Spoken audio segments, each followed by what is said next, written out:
All right. Is that going? Yes. Can't see. Oh, all right. It's got to be. We change it? Shit.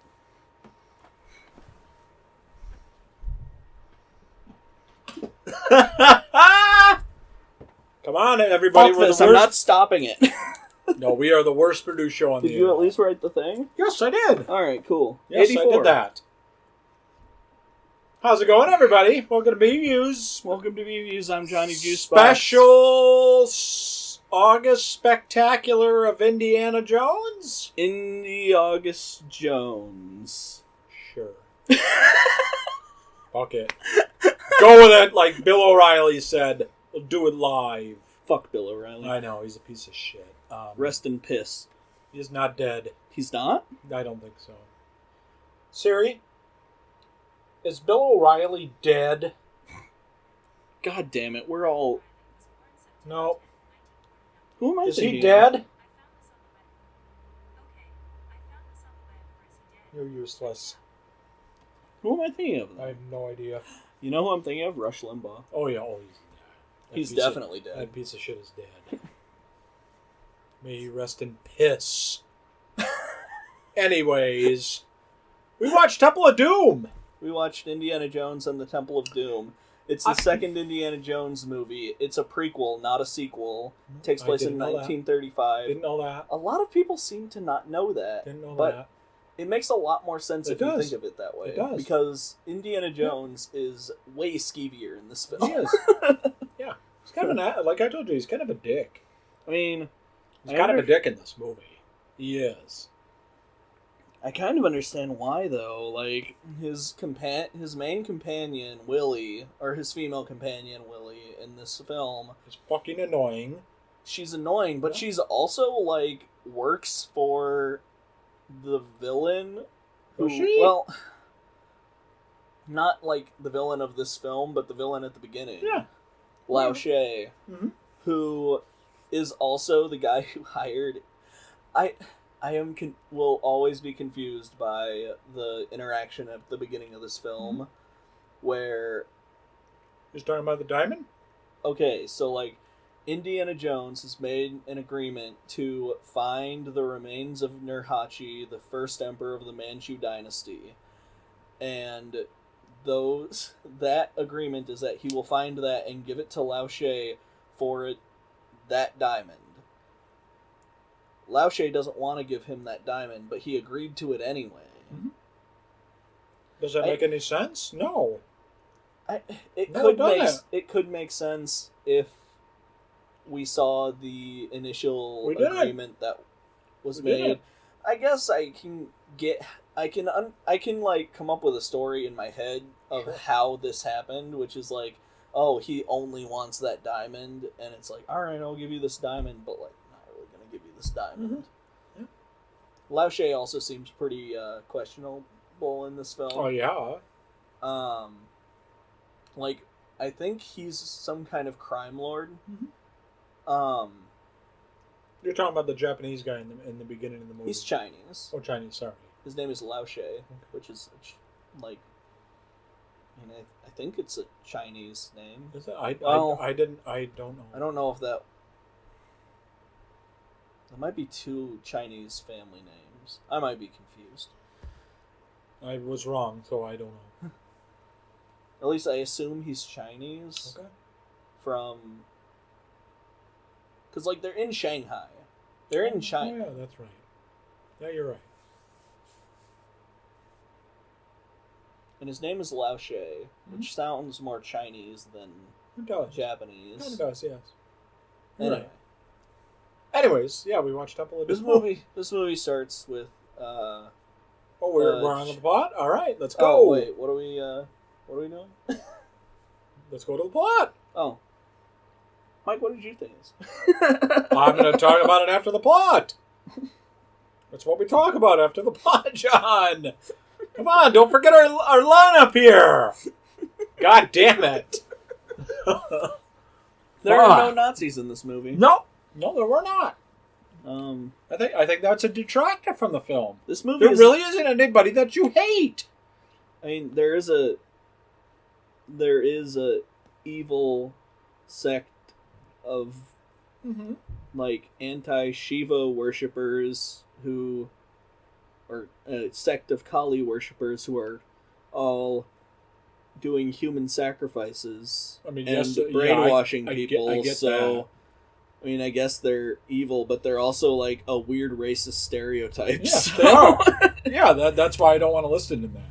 I mean, these are not fucking disgusting heathen scum Nazi. Which kind of comes to the main issue of this movie, honestly. That's why I want to talk about it in the bad and the ugly. Just the fact that the main villain of this movie is a weird racist caricature. That's why I don't want to talk about it until the bad and the ugly. That's fair.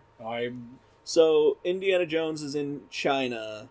You can get the rest of this story of why he's really in China if you play the video game Indiana Jones and the Emperor's Tomb, which serves as a prequel to this film, which is also a prequel to Raiders of the Lost Ark.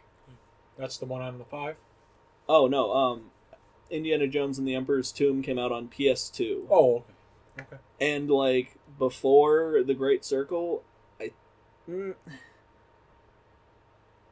it was one of the most fun as far as gameplay Indiana Jones games, but a lot of people say The Fate of Atlantis is a better game than it. Okay. But I didn't play The Fate of Atlantis. Not for lack of trying. It was a point-and-click adventure game on the PC. Okay. And it also one of the old ones. It also establishes that Atlantis exists in the Indiana Jones universe. Good God. Fucking multi-dimensions, extraterrestrial beings. Like I said, there's no guarantee that any of this god stuff has anything to do with gods in these movies because aliens exist. Yeah. And it could be it. Archimedes was able to make a time machine, so who the fuck knows what happened? I don't know. We'll talk about that in 4 videos. That's what's really interesting about like the lore of these films. I know everybody's Did Spielberg he didn't do the last one, eh? So where did that story come from? That last one, The Dial. Okay, that's actually really interesting. I mean, I just want to highlight it. So because we can talk about that in a couple videos from now. So Archimedes' machine is, I might be conflating a couple of different things. So if I remember right, the way this story goes is that Archimedes made a death ray that destroyed a fleet of ships. Okay. We're talking about it. I just wanted to highlight. Archimedes John. Is the right guy, right? Are you talking about the Dial of Destiny? Yeah. Yeah. Okay. Yeah. So it's often called Archimedes' death ray, but I don't remember how specific they get about it in the stories. Like, this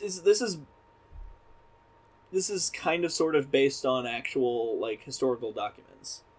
And basically, what we know is that Archimedes made a thing that's a Greek god, correct? Archimedes is a mathematician from ancient Greece. Oh, I'm sorry. That sounded like a Greek god to me. I don't know. It is sorry. not. Okay. He was a mathematician and philosopher. Okay. Thanks for humbling me, by the way. Thanks. Oh. It's my job. Now I feel dumb. Anyways, go ahead. I'm sorry. I'm trying to get through stuff fast. Yes. Pizza. Yes. Pizza, yes. Fucking put on the accelerator. Let's go. No, Archimedes was I think he was a philosopher, but he was also a mathematician, and I don't remember what he's most famous for, but he was a very smart man from Greece. Okay. You know. Is it BC or is it AD? I don't remember. Okay. I want to say they were fighting Romans in this movie. Oh, then. Or, wait.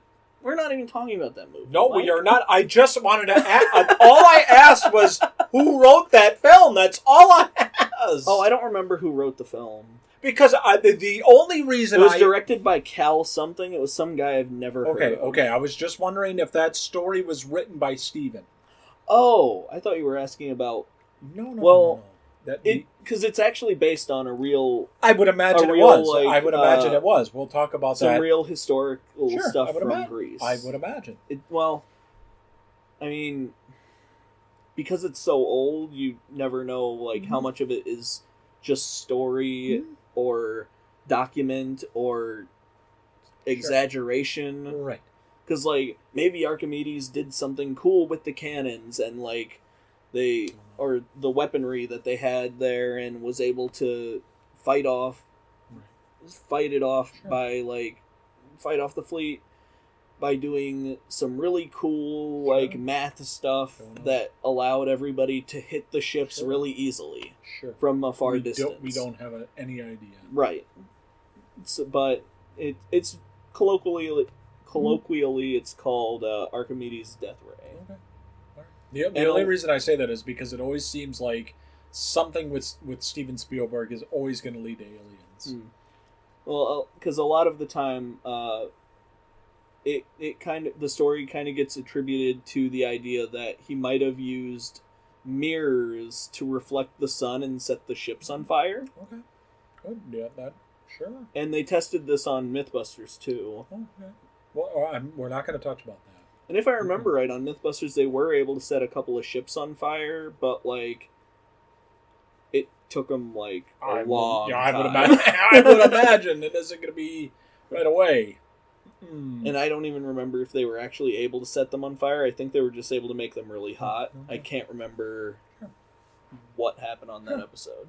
But we'll talk about all that stuff later. Yeah, the only reason I say that because I know we were talking about aliens, and it always seems like something with Steven that it always leads to aliens. So I always wonder if he knows any inside info. Dude, he's rich.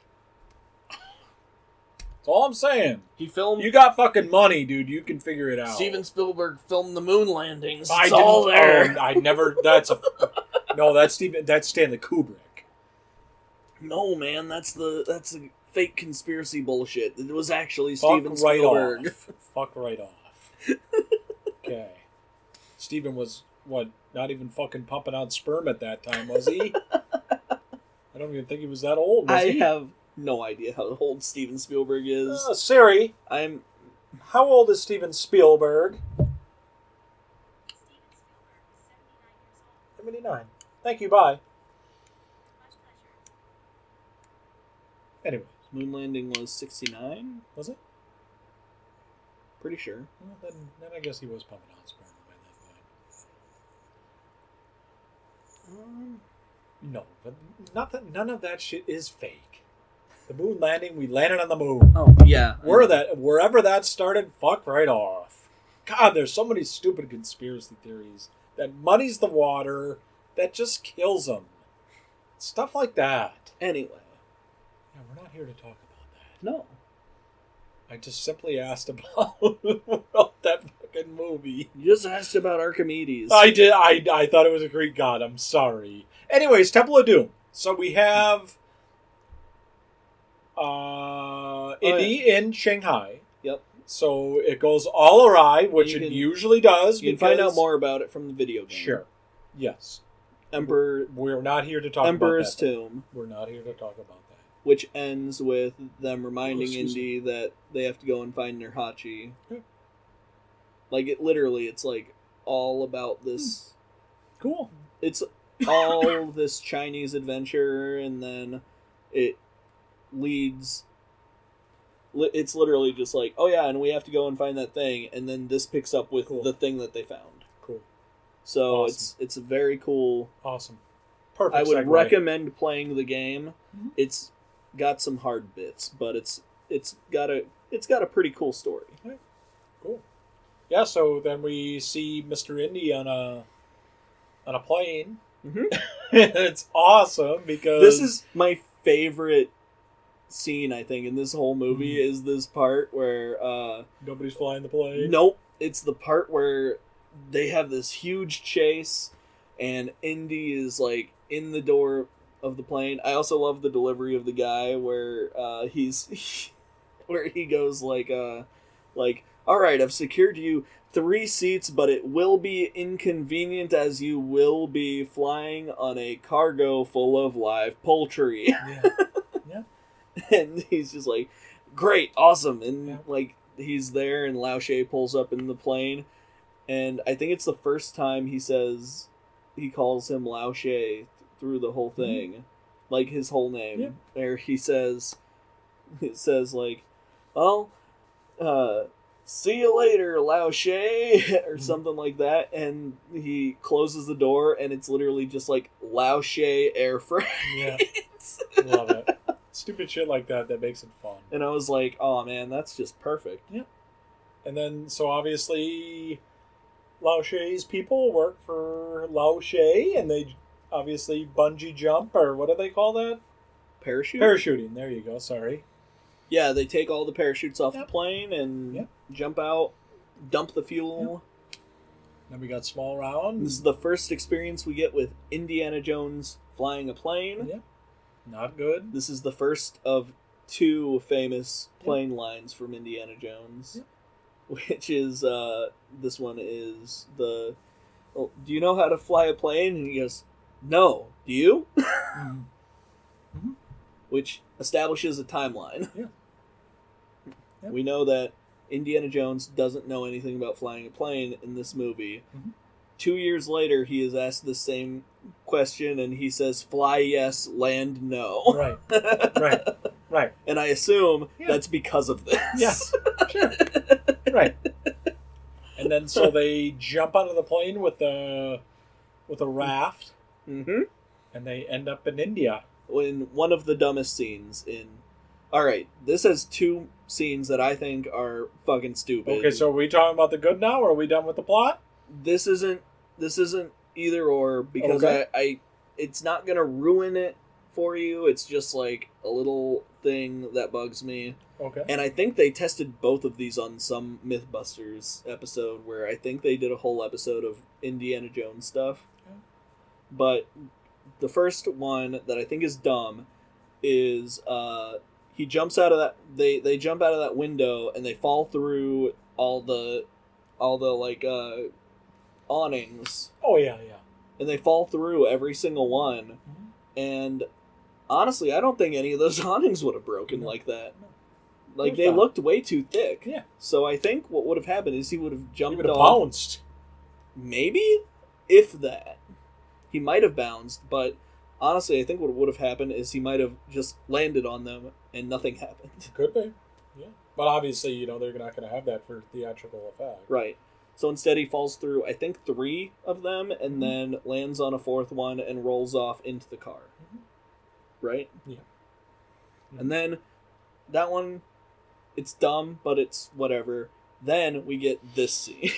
Oh, this is you have to take that step back when you watch these movies. These are just fun adventure films. But this is it stupid? Of course it is. This is also the scene. The fact that this scene exists in an Indiana Jones movie is what made me be like, yeah, whatever. Like, yeah, he can survive an atomic bomb in a fucking refrigerator. It is what it is. He can survive anything. Like, the fact that... Nobody survives this, John. No. Nobody... You're in the mountains, John.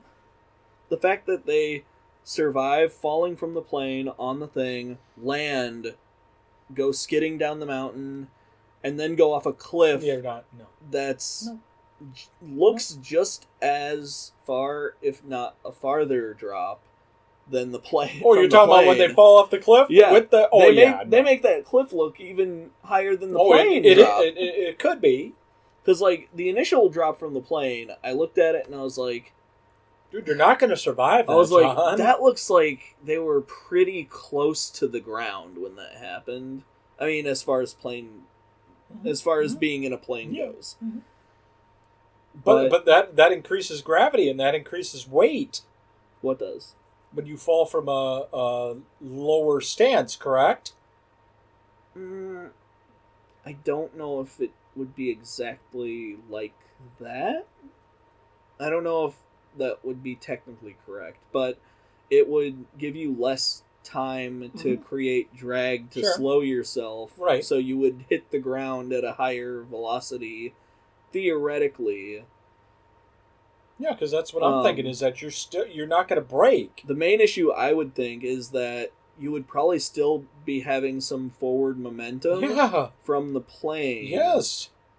Because you're still exiting from that plane. So what I think would probably happen is you would jump out on that thing, pull the cord, because I think that's what they do. Mm-hmm.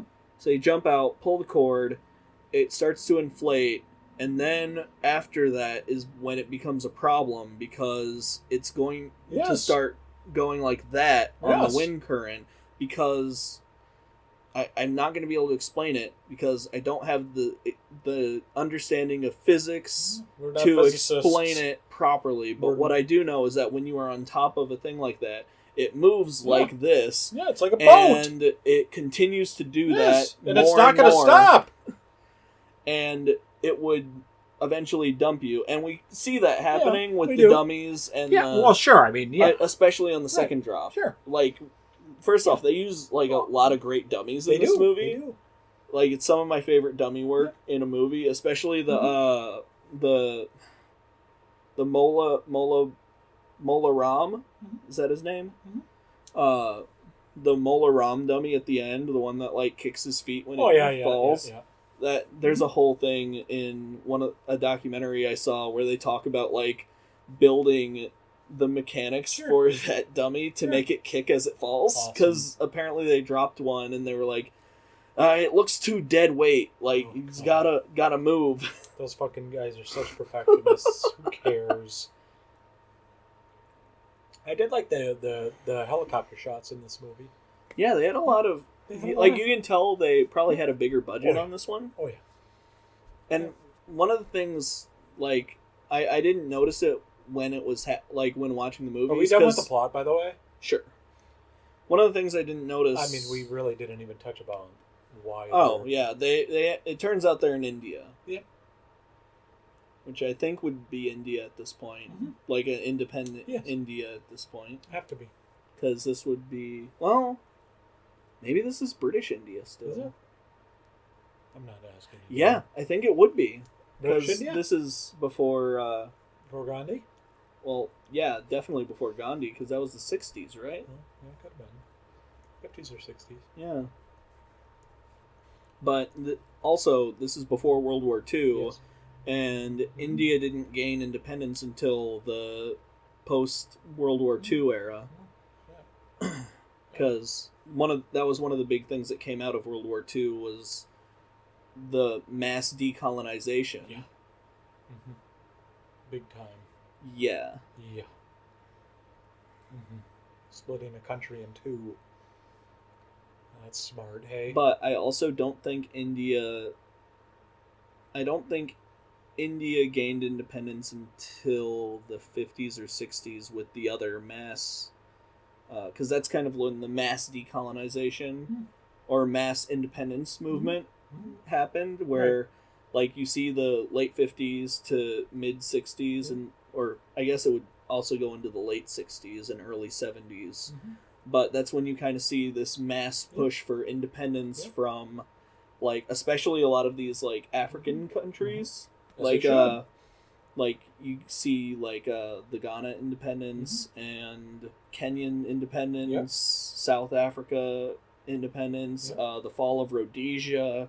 Like you see a lot of these different like independence movements pop up around the time, and it turns into this big move for decolonization. Right.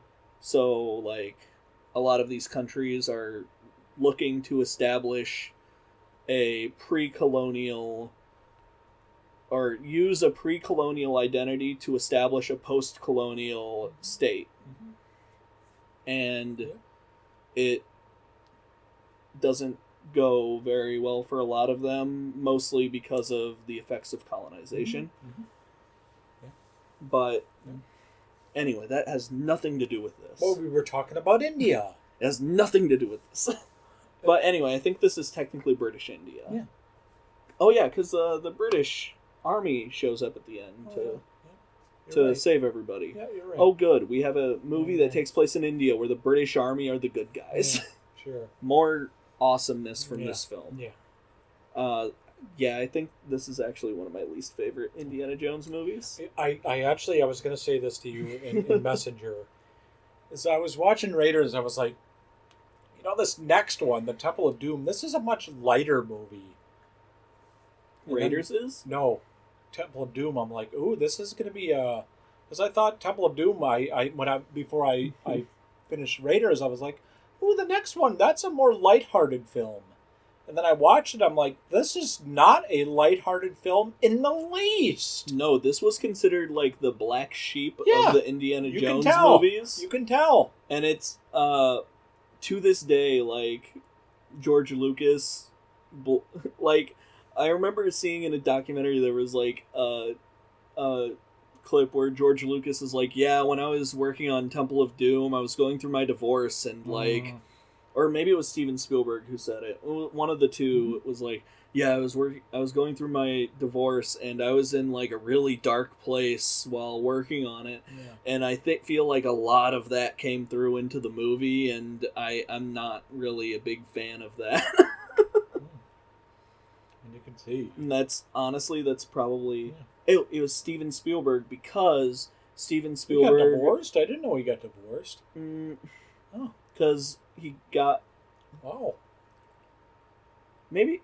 I thought it was Steven Spielberg, because whichever one got divorced, it was either Steven Spielberg or George Lucas. Yep. They got divorced before this movie, and ended up getting married to the actress who plays Willie in this movie. Really? Yes. Oh, shit. And I think is still married to her. Okay. If I remember right. I could be wrong. I'm not an expert on this shit. But I remember that being like a through line of the documentary from the DVD set that this comes in. Okay. Alright. But that's also part of the reason why the female character is so... or our female main lead is so... fucking irritating through this film. Do we want to let's hit on the good before we talk about the bad. Because, like, alright, so Harrison Ford is still good in this movie. Of course. He's still Harrison Ford. I think this still works as a prequel thematically, although, if I remember right, I don't think this was originally meant to be a prequel. I would imagine not. I think they had said they just planned to make it kind of like every movie that they made would be like a different year. Because they were like, oh, well, we can just make it jump around. Gotta wonder if that was the film company saying that. Well, maybe the film company was the one that was like, yo, you better make this next one. Makes sense. Yep. I get it. Well, also, notoriously, this movie pissed off parents. This is one of the 2 movies that came out in around the mid-'80s that triggered a rating between PG and R, because this movie terrified the shit out of children. I can see why. And a lot of parents saw the PG rating on this film and brought their kids to it and were appalled. And then the same thing happened with Gremlins, because Gremlins was rated PG, and parents brought their kids to go and see Gremlins, and there's straight up a scene where a woman throws a gremlin into a microwave and microwaves it to death. Yes. That's one of the best scenes in that movie. And then Dick What's-His-Face dies, but he doesn't, because he comes back in the second movie. Okay. Cool. Anything else for the good for you, bud? Oh, that was supposed to be for the good? Yes, we're talking about the good. What did I say was the good about it? Harrison Ford. Oh, yeah. Harrison Ford's great in this movie. Nothing else?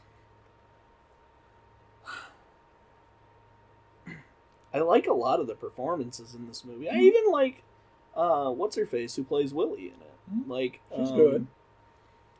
I just think some people were working through some bullshit. Yeah, her character sucks. And wrote a really bad, dated female character. Even for the time, she comes across as, like the way she's written comes across as sexist, even for the time. Yes. Yes. It's like, let's put Indiana Jones with Right. someone who's useless. Mhm. We'll have a child character who's more useful than the woman in this film. I do. That is one of my big things for the good is Short Round. Oh yeah, I do. I thought originally it was Short Stack. I was like, God damn it! Yeah, there's Short Stack, and I'm like, oh, he's Short Round. I did. I thought for sure it was Short Stack, and I was like, no, it's not. I was humbled immediately. Thanks. He went on to play the husband in Everything Everywhere All at Once. And the Goonies. Oh shit, he was in the Goonies, Yes, wasn't it? yes. Is that his real accent in this film? No? He's very Americanized. I think he's from New York City. I mean, I get that he has to Yeah, sound like he's Chinese because he's supposed to be Yes, I get it. from China, Yes. but like It's annoying. it's not a great accent No. in this film. No. He did have the same accent though in Goonies. So maybe his accent. Maybe Yeah, but his did they want him to play it up, or Well, yeah, is this an Obafemi thing where we were all making fun of Obafemi's accent and then we found out he's actually Nigerian? But he doesn't have an accent. No. He's faking the accent, Yes. Yes, of course he is. which feels worse to me, honestly. Of course it is. I That shit that you see in the 90s, not today. that bothers me. Yes. I mean, it's not my place to be bothered by it, but like But it is. it feels But it is. feels weird. We are white men. We are Caucasian. That's not okay because a Caucasian man created that. Oh man. Whoever told Obafemi A play it Caucasian up. human man told My him. understanding is that nobody told him to play it up. He did it on his own. Oh, yeah, But at okay. the same time, Okay, who the fuck are we going to believe about that? Okay. I do know that people got mad at Jim Cornette because he heard Obafemi talk for the first time and he busted out laughing Okay. because he said it reminded him, like, he was like, he sounds like he's doing an accent from like Yes. Coming to America or Yes! some shit. That's the problem with it, John. And everyone said like, no, he's actually Nigerian, you're racist. And then he's like, yeah, but he's faking it. He's Yeah. using a fake accent. He's not from Nigeria, correct? He's of from- Nigerian descent. No, he's from Is he from Lagos? yes, he's from Lagos. Oh. Because I thought he played college football in America. Well, I think he went to college in America, Oh, okay. but he's originally from Okay. Nigeria. I don't remember how much of his time he spent where, but I do know that his accent is very, what would you call it? Like, very subtle. Yeah. Like, he has a very subtle accent in real life, and he puts on the accent. Yeah. I get it. Because I remember hearing him talk, like, outside of, like, in an interview, and he doesn't, No. like, he... Nobody sounds like that from Africa, John. Maybe Nobody, somebody does, but if they learn he English, definitely doesn't. they don't. I mean, you see a lot of Americanized, I should not say Americanized, but people who live in America who, like, participate in basketball. Let's say, like, Dikembe Mutombo or, you know, people who have originated from African countries. They don't sound like that, where they enunciate everything in that dialect. They don't. Yeah. I don't like it. I think it's cheap. I think it's comical. It's weird. It's not needed. It's 2026. Yeah, I think that's what These bothers me. Is these it's people not aren't from the necessary. swamp. They aren't from the sticks of Africa. Yeah, I'm They're from not. the swamp. I mean, they're not from these places that have no communication, that speak in cliques, and you know, this is not that anymore. I mean, there are still people who There speak are in people, languages yes, that use clicks, Yeah, but there are, but they're not on WWE. anyway. Yeah, but we're talking about. Are we done with the good? Yeah, I mean, I'm done with the good. I I just have acting. I mean, I thought the story would be better. I like the artifact in the movie. I do too. I think it's a really cool artifact with a really cool backstory. I think some of the special effects are good. I like the special effects I mostly. really like it when he rips out the heart, and the heart, it just all of a sudden closes up, and I'm like, okay.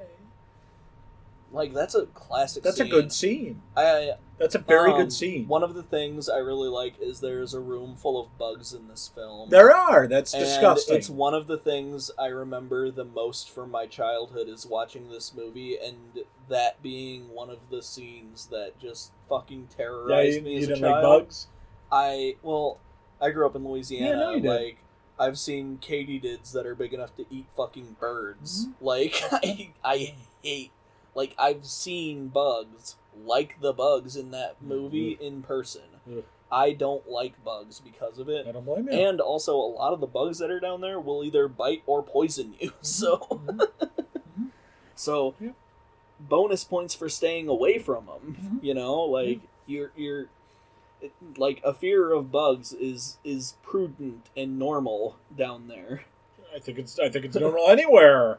I mean, you don't like bugs. You don't like bugs. Well, I would say, like, usually they won't hurt you. Sure.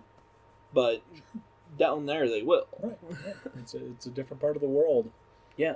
Kind of like I'm uncomfortable around snakes. Not because I don't like snakes or, like, I'm afraid of snakes, but because where I come from, if you see a snake, there's a higher chance that it's venomous than it's not. Well, sure. Obviously. Yeah, I mean, this is a different part of the country. This is the South. This is the deep South. Yeah. This is the marshland. Yeah, it's swamps. Where they don't even call them towns, they call them parishes. Well, I mean, a parish is a county. I just find that wild. It's one of 2 states in the U.S. Really? that doesn't use the term county. What is the other one? Alaska? Alaska. Oh. There are boroughs in Alaska. That's what I thought. Son of a bitch. I something think, right today. I think they're pronounced boroughs. Yeah. It was either boroughs or bureaus. I don't remember how they say it. I just said, I think it's boroughs from New York City. Never been up there. Neither have I. Don't plan to either. I'd like to. Just to, like, see some stuff. You can't get anywhere. You can't get anywhere besides a plane. I mean, I don't want to go anywhere. I just want to see Juneau. Like, I just want to, like, go to the city. Sure. I Anchorage? Well, Juneau? I don't know. Anchorage might be fine. I just want to go there just to go there, honestly. Mm-hmm. It's not high on my list.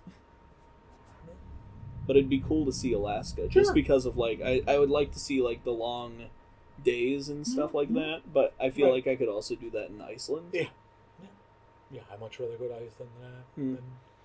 Anyway, it's not here nor there. Okay, so... Are we on bad? Yes. All right. Do we want to lump bad and ugly together or no? Because I'm going to do both. Them. I'm going to do both. Let's separate them. Oh, that's going to be hard. Because... Let's talk about the scenes that are ugly. I don't think I have anything that's bad in this film. I think I have a lot of bad in this film. Okay. Well, wait, is your bad ugly? No. Okay. I just think a lot of the writing in this movie is bad. Mm. I think the location itself is bad. It has some of my favorite lines, but for the worst reasons. So, like, I really love the, oh wow, what big birds. Those aren't birds, they're giant vampire bats. Mm-hmm. And they're fruit bats.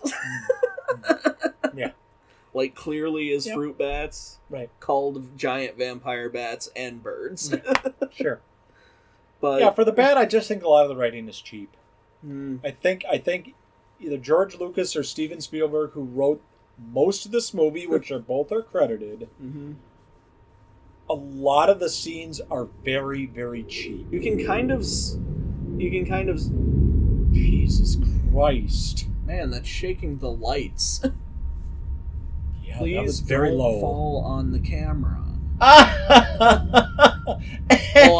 I know. I I know. I'm not even gonna look because I don't want to jinx it. I already had to fight these things to not fall over. God damn it. So, anyways, so I think a lot of the writing is very cheap.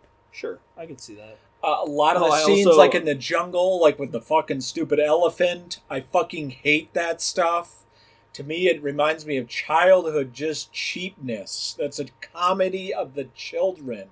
The one scene I actually legitimately love from that stuff is the scene where Short Round and Indy are playing poker. Yeah.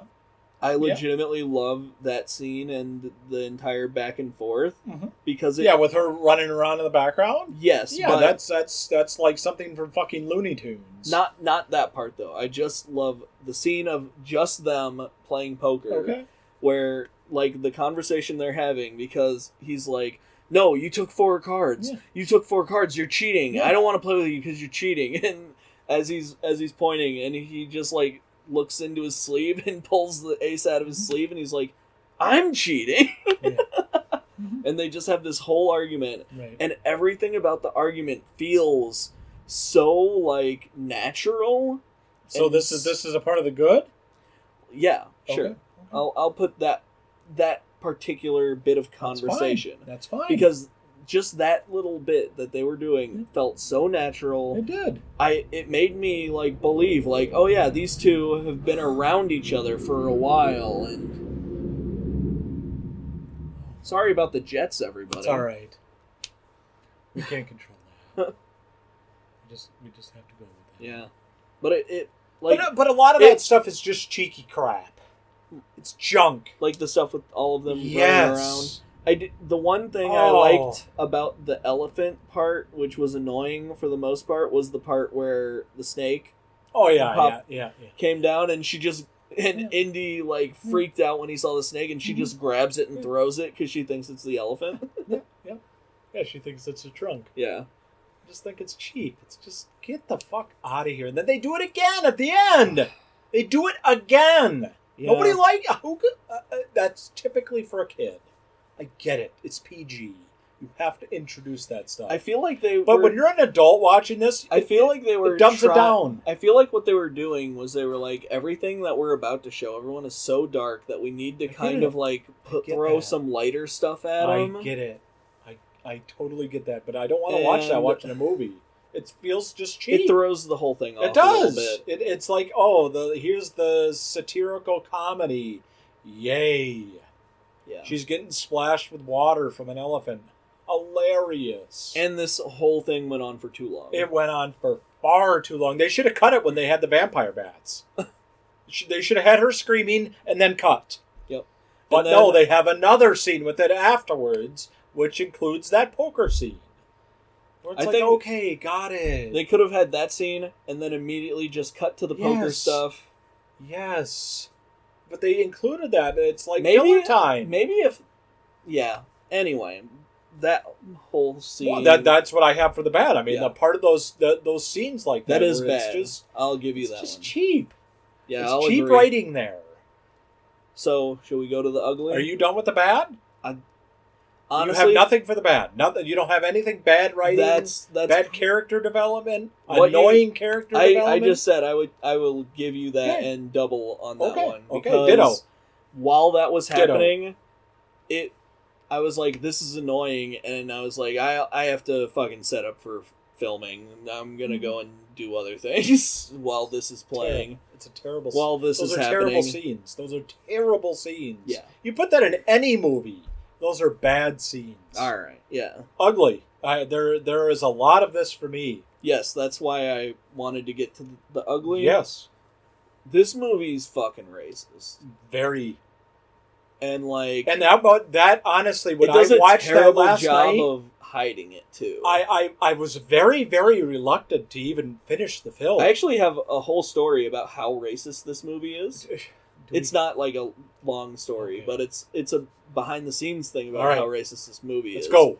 So originally, they were going to film this movie in India, and after showing the I forget what they were called, but it was like Come on. like the guys who were in charge of like film stuff. It's got to be after 8 o'clock because that's when they have their second air show. Oh, It is. I wanted to see that. Damn it. Man, we're taking too long. We are. Anyway, they were supposed to film in India, but the minister in charge of art read the script and told them, like, you need to remove this shit, otherwise we will not let you film in India. And they didn't. So they weren't allowed to film in India. They had to film in Sri Lanka. Oh, nice. Well, that's even better. Wow. So this movie was so racist that India didn't let them film it there. That's not even India. That's British India. Well, no, I mean in the movie it's British India, but I mean it was independent. Oh yes. Yeah. Duh.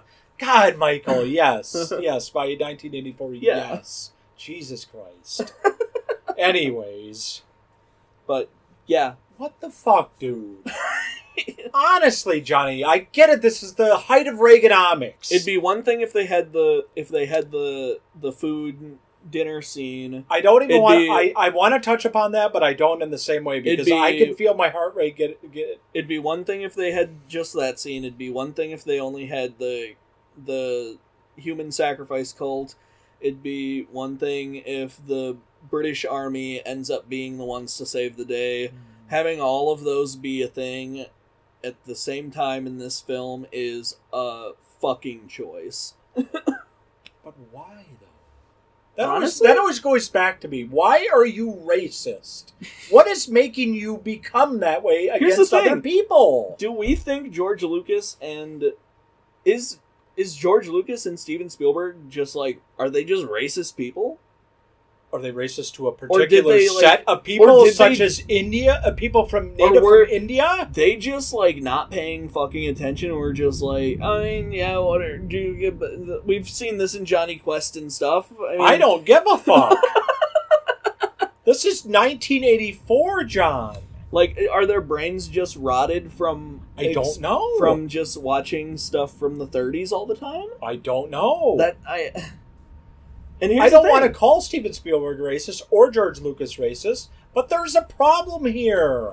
There's definitely something with George Lucas. There's a problem here, my friend. Because George Lucas, people have apparently brought up like concerns that they had with certain things from like Star Wars movies, and apparently George Lucas ignored. So what did what's his face? I think it was Calrissian. What did he have to say? I don't know.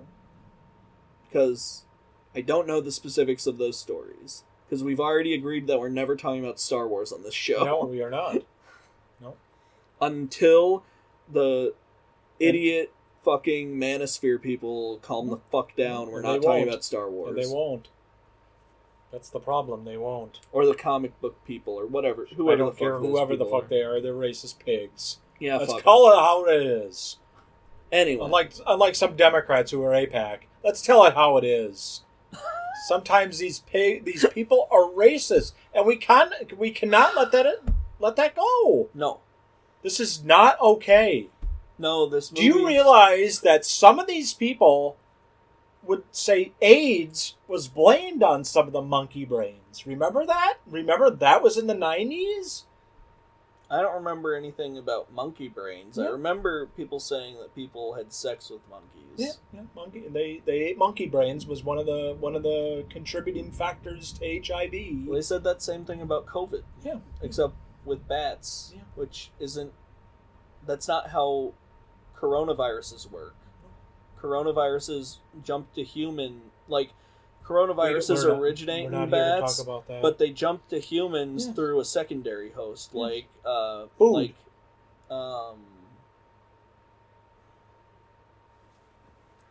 MERS. Oh, right? You're talking about MRSA? MRSA? No, the Middle Eastern Respiratory System. Oh, yes. Syndrome. Yes. Oh God, that's SARS and MERS. That's something that hasn't been heard in years. Like MERS jumped through camels, and SARS, if I remember right, jumped through like mice or some kind of little rodent thing. So coronaviruses always go from bats to something, then to humans. So the bat thing obviously wasn't where COVID came from, but whatever. Anyway. But this movie's super fucking racist. But with coronavirus, I mean, is there absolutely disgusting and inhumane things that are being done to animals? Like bats? Where they're not doing anything sanitary? Sure. There are always horrible things being done to animals in unsanitary conditions all the time. I mean, that's where they say coronavirus really came from, is the unsanitary conditions. In China, from bats? No. What do they say it originated from? That had to been... It would have had to jump through some other animal to get to humans. That's the point. So it didn't come from bats. Anyways, we gotta figure that out. Well, I mean, not directly. Well, sure, bats, right, but right. Anyway, that doesn't matter. It's appalling. That doesn't matter. What matters is that this movie is racist. Oh, I know. That's why I didn't want to talk about that. Yeah, but dude, the brain eating scene, I hate that fucking scene so much. The bugs? No, the brain eating scene, the monkey brains. No, but the bug eating scene. Yeah. Which is the extension of the same scene. Yeah. I know. Honestly, yeah, just the guy's like, eating bugs. Yeah, he's eating fucking beetles. Just that guy is a problem in this film. Yeah. Not the fact that a guy who looks like that exists, but stereotypical. This character, it's a stereotype of this character, the man eating bugs and brains and things, is a problem. Eating disgusting fucking what is it? The dung eyeball beetle? soup. Yep. Eyeball soup. Yeah, funny. So what's the point of this? When I was a kid, I didn't understand this was supposed to be a funny scene. But what about this is funny? I don't know. This is not. I'm just saying. What about this? In the writer's eyes, is funny. Like I legitimately can't tell you, because when George Lucas and Steven Spielberg talk about this scene, they just talk about the fact that it's supposed to be funny, not why. And I don't understand either, so I can't explain. Okay, so it to you. I'm a social worker, so I deal with therapy. I don't. Who is this marketed towards? I guess racist people. I don't know. Kids? Maybe? Is it kids because they're eating monkey brains? Ha ha ha. I mean, maybe that's like that might be funny to a kid. I don't know. Sure. Just the idea of eating like monkey brains straight out of a monkey's head is kind of funny, I guess, to a kid. For a child, sure, but like I could see that in a cartoon, maybe. We're putting this on specifically a native of India. Do people in India eat monkey brains? Maybe that was a gross generalization that they did. Because I don't that some cultures do. I mean, I know some cultures do eat monkey brains, but I don't know if they eat them for dessert, and I don't know if those cultures are from India. I don't know. And that's kind of my point. Where did it come from? This had to come from somewhere. I mean, I know you just don't think that somebody's eating monkey brains. Ha ha ha. This just doesn't come a part of. That's my point. I don't know how racists think. It's not my job. Me neither. Absolutely not. I don't understand it. So I know you keep asking me, but I don't know the answer. I'm not going to ask an AI because they're not going to give me an answer. I asked another human being. Actually, I kind of want to know what Alexa would say. Oh, I will. Like, if you want, I could be like, I can go home and record that conversation. Like, Alexa, why is the monkey brain scene from Temple of Doom funny? She would go on a diatribe of something else. She'd start talking about like monkeys or something. I don't know. I just don't think that this is necessary. Of course it's not. Ever. No. This should have never been in media. It's a very racist. It's scene. disgusting. It was considered racist at the time. I cannot believe Harrison Ford actually agreed to shoot that. Well, if you notice, like, he's not a part of it. He's not a part of it. He's not a part of it at all. Nobody's eating anything in the scene except for that guy. Yeah. Except for that. I mean, obviously it's satirical. Ha ha ha! He's eating dung beetles and monkey brains. I don't see how it's satire. It's not. I don't like it. It's not okay. No, it's a problem. The whole scene is problematic. It's just a representation of natives from India. I mean, you have that old lady in the... No, I'm sorry, the older gentleman. Honestly, I don't even know if it's only racist towards people from India. It might just be. Honestly, I think it's kind of racist towards everyone from South Asia. Yes, sure, we can lump that together. Absolutely, it's not okay. Like everyone from the subcontinent, it's a problem. Yes. Now the old man, that wasn't an actor. Oh, really? No. He was actually like a guy that they ran in that they found in Sri Lanka. I would have never known that. Who looked like that. He actually didn't even know English. Oh, really? So all of his lines were given to him phonetically. Really? And he said them. That's why his dialogue is so stilted and doesn't sound right. I mean, that makes because sense. He didn't know what he was saying. Wow. In that scene. Wow. He was That's delivering... not okay. That's not okay either. You could have been... Here's my thing is I don't see it as a problem as long as you pay a guy. Sure. And my understanding is that they paid this man, if I remember right. I could be wrong. No idea. That's just not okay, though. Like, I really didn't even know if I wanted to finish the movie. Remember that Finnish movie? That Finnish indie action movie where none of the actors knew English? Yes. Oh, yes. And all of them did their lines phonetically. Oh.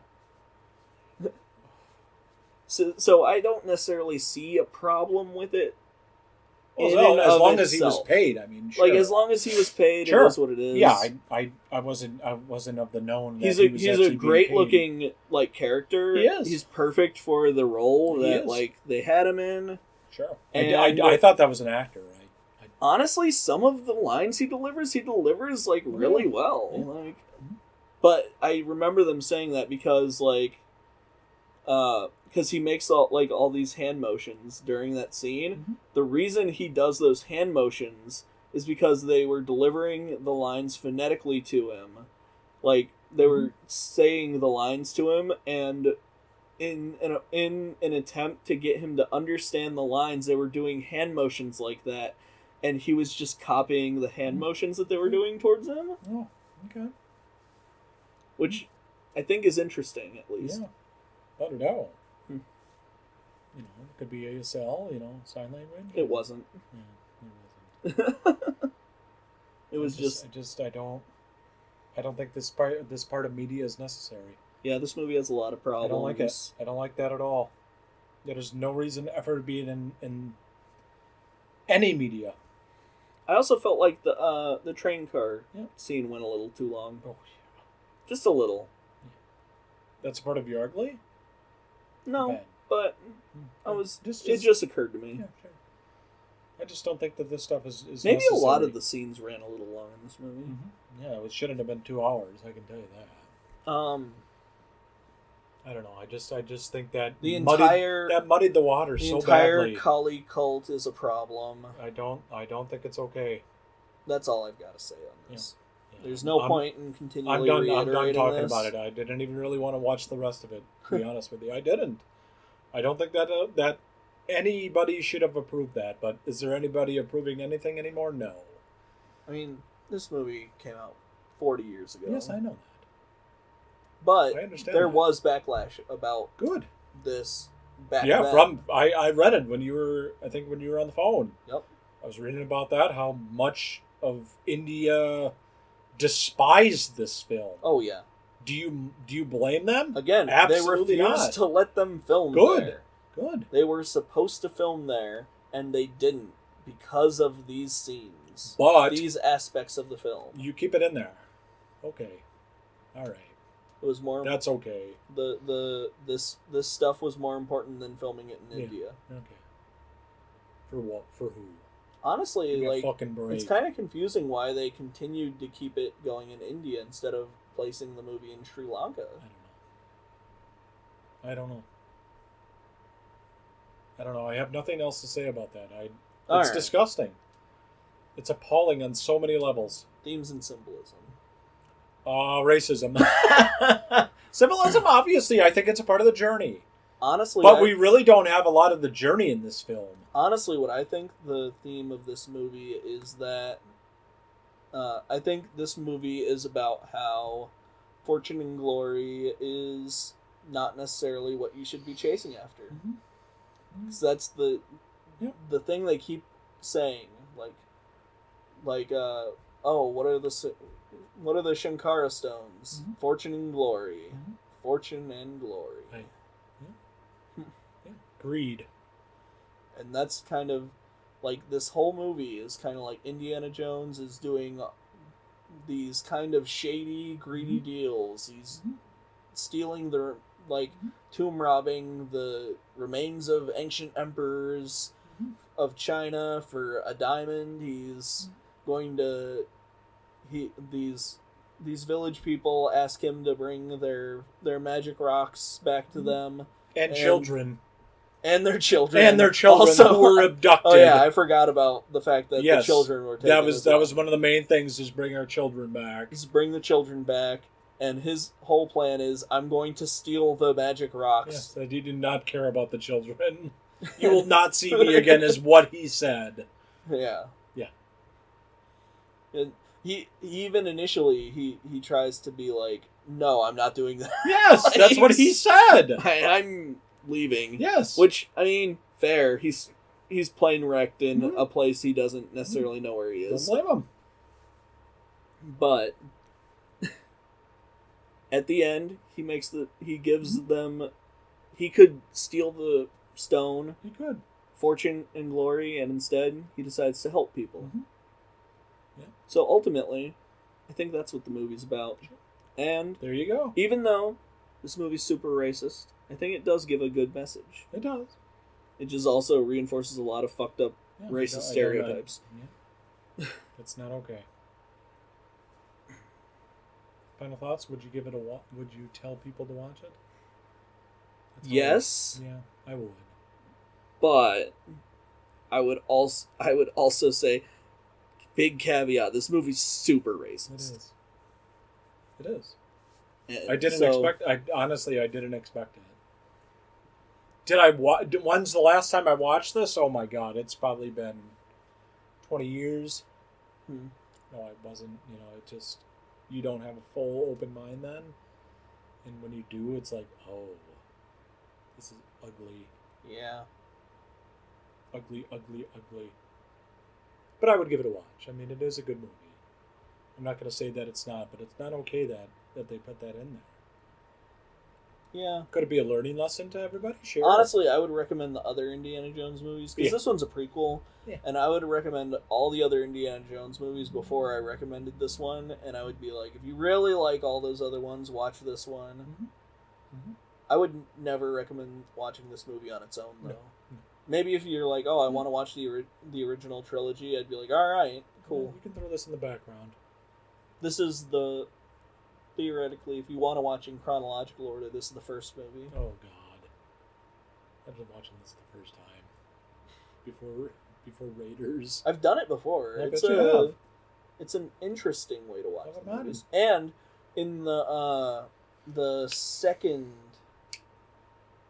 I guess it would be the post-90s release of Indiana Jones. Yeah. It would be when they released the chapter movies, the chapter VHS sets. So it was after Young Indiana Jones came out, after the Young Indiana Jones Chronicles. Alright, so... Do we have to talk about this on film? Sure. Okay. Because we should talk about it at some point on here. Okay. It's not going to take super long. Okay. So, Pizza John. Remember Pizza. When it first came out, it was called The Adventures of Young Indiana Jones, and it was a TV series where it was like 30-minute long episodes with a bookend with a 90-something-year-old Indiana Jones. 93, 94 years old. Indiana Jones. Okay. And those movies, that show got edited into, I want to say it was 22 films. Okay. Because each I guess arc, you could say, it was like 3 episodes long. Mm-hmm. It would be 3 episodes that follow one story. Okay. So 3 to 4 episodes depending, and they took all those episodes, edited them together, and made each one into a movie. And then they sold them on VHS tapes that were all listed in chapters from 1 to 23, I think. And that included re-releasing the original trilogy on VHS. Okay. And including where they fall within the timeline of the films. Okay. So, in that set, Temple of Doom was always listed as coming before Raiders of the Lost Ark. Okay. Specifically, so it would be like all the Young Indiana Jones movies, Temple of Doom, Raiders of the Lost Ark, Last Crusade. Okay. And that's how, if you had all of those sets, that's how that would be in numeric order on the tapes. Okay. Very cool. Yeah, we'll have to give those a watch sometime. The Young Indiana Jones? Or maybe I'll watch it on my own. It's a lot easier to find the movie versions, but they cut all the old indie stuff out. Which a lot of people like, but some people don't. What do you mean they cut it out? Like, all the parts of old Indiana Jones, like, bumbling around. Okay. Because the episodes would always start with old, like, 93 or 94-year-old indie, depending on which episodes it was. Because it always would be like, oh, this is the present day indie, and the show ran from 92 to 93. So it would always be him, like, one of them was him waiting for his doctor's appointment, and some guy said something racist about a black girl, and he starts telling him a story about back when he was in World War One, and he fought with the African legions and made a lot of African friends, and like a lot of people died because it's World War One and all this stuff. And then by the end of the episode, like by the end of the book, and the guy would be like, "Wow, I never thought of things that way," and his racism would be cured or whatever. Sure. Okay. Because every set has like a lesson it's trying to teach. Because the show was made for kids. Yes, right. No, I get that. And the movie versions remove those. Okay. So it's just the young Indiana Jones. Yes, just the actual story. Okay, cool. Anyway. Yeah, we'll have to watch that sometime. Thanks, everybody. Bye. Bye.